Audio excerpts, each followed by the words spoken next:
Hello again. Welcome back to this introductory series of lectures on corpus linguistics. Today we're going to take a look at colligation searches. As you might guess from even the sound of the word, colligation is not too different from collocation. Indeed, we can think of colligation as a variant of collocation. While collocation is the co-occurrence of certain words or phrases within a span of words from another expression, for example, fish and chips frequently and probably co-occur, colligation is the co-occurrence of parts of speech, nouns, adjectives, articles, determiners and so on, with a search item, for example, fish and verbs. In this session, we're going to look at some ways of exploring colligation online. We're going to look in particular at the way the Brigham Young University Corpora allow us to look at parts of speech in relation to search items. The results we will see will be based on the frequency of occurrence, so there is a difference between colligation and collocation, at least in the way results are calculated.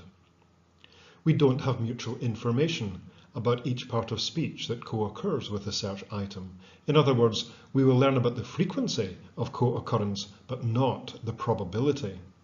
Even so, we can do a lot with this kind of data. To sum up so far then, collocation considers the relationship between words or lemmas. For example, they might fall into two types. Coherence collocates are lexical items, such as terror, rain, war, red, and a terrorist group like Mau Mau, all of which collocate in the time corpus.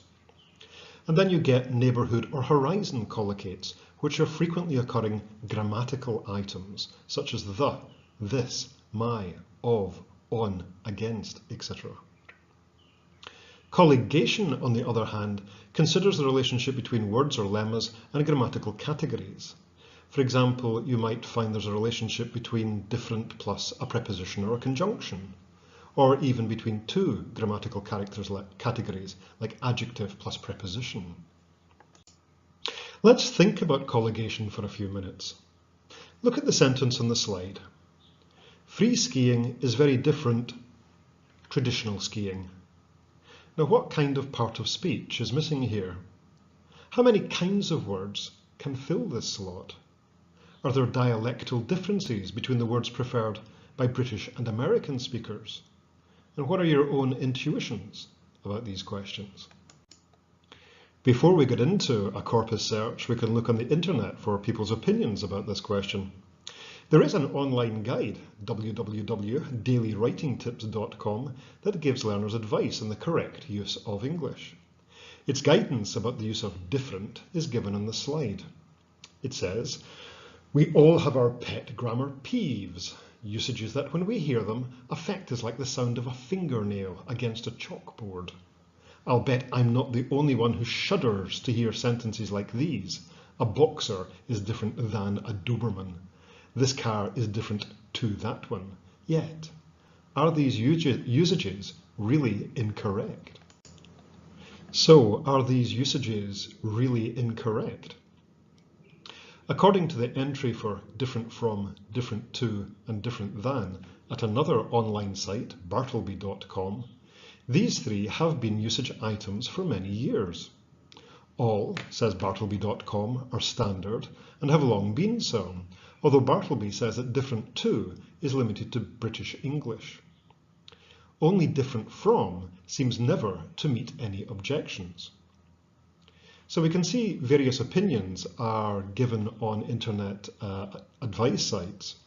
And the questions that I want to ask now are, how would you check frequency of usage of these items with a corpus? And how would you check American and UK usage? Now we can search for colligates in different ways. One of the things you should find yourself doing with online corpora like the Brigham Young University suite is experimenting with different ways of getting the information you want. To look for parts of speech following different, for example, we can do a list search looking for different plus a preposition. Or we can look for collocates immediately following the search item in a collocate search. And then we can restrict our search to prepositions. You can try one of these searches yourself. If you feel enthusiastic, try both.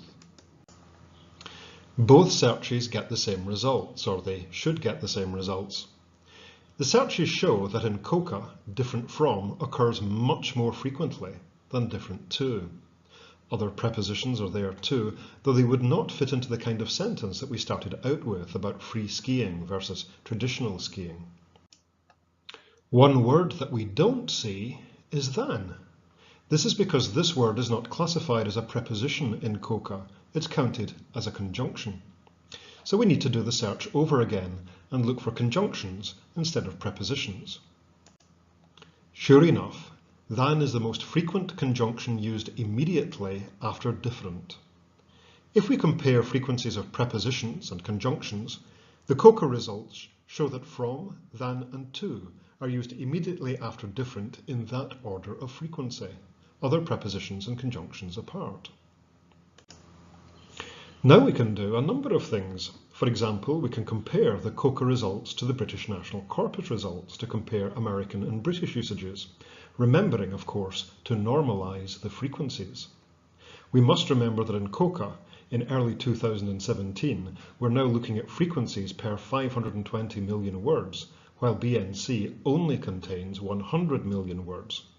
So you have to do something like multiply the BNC results by 5.2 to make them comparable to coca. If you look at the BNC results though, you can see that different than is quite infrequent in the BNC. Even if we multiply the results are 50, by 5.2 to give a total of 260, then we're still well short of coca's 4,569 occurrences of than. So we can safely conclude that compared to Brits, Americans seem to prefer different than. Now we might look at these results and wonder if different than is increasing in popularity in American English. To do a diachronic search, we can simply go to the time corpus and do a chart search for different than. Interesting. We can see that since the 1990s there does seem to have been a marked increase in frequency of different than, in American journalism at least, and this probably reflects a wider increase in American usage more generally. If we look at examples from recent decades in more detail, then we can see that there are two different contexts in which different than is used. Can you spot these two different contexts? From our different searches, we can now draw some conclusions. We can say that different from is still the preferred usage in both the UK and USA. Different to is a possible variant, particularly in the UK. In the US, it is much less frequent, though we find kind of embedded examples in X means something different to Y, when to really goes with means rather than different. Different than is much less frequent, but its use is increasing, particularly in America. The time corpus shows us this, and that it's often used when introducing a subordinate clause like X is no different than it was when Y. So one thing to explore further then might be the changing status of than. It may be that its grammatical function was principally as a subordinating conjunction, introducing subclauses after different. But it is increasingly used just like a preposition in X is different than Y, and this shift in grammatical function took off in America in the 1990s. This session has looked at one small illustration about questions about colligation that can be addressed using Corpora. To see a more developed example, you can read D. Gardner and Mark Davis's 2007 article, Pointing Out Frequent Phrasal Verbs, a Corpus-Based Analysis, published in TESOL Quarterly. This article looks at a set of questions about colligation that are very relevant, for example, to language teachers. These questions are: which phrasal verbs, or multi-word verbs, are most common in English? Which are the most productive lexical verbs in phrasal verbs? Which are the most productive particles in phrasal verbs? And which are the commonest combinations of lexical verb and particle in phrasal verbs? How do D. Gardner and Mark Davis answer these questions? I'll leave you to explore that question on your own. Thanks for listening.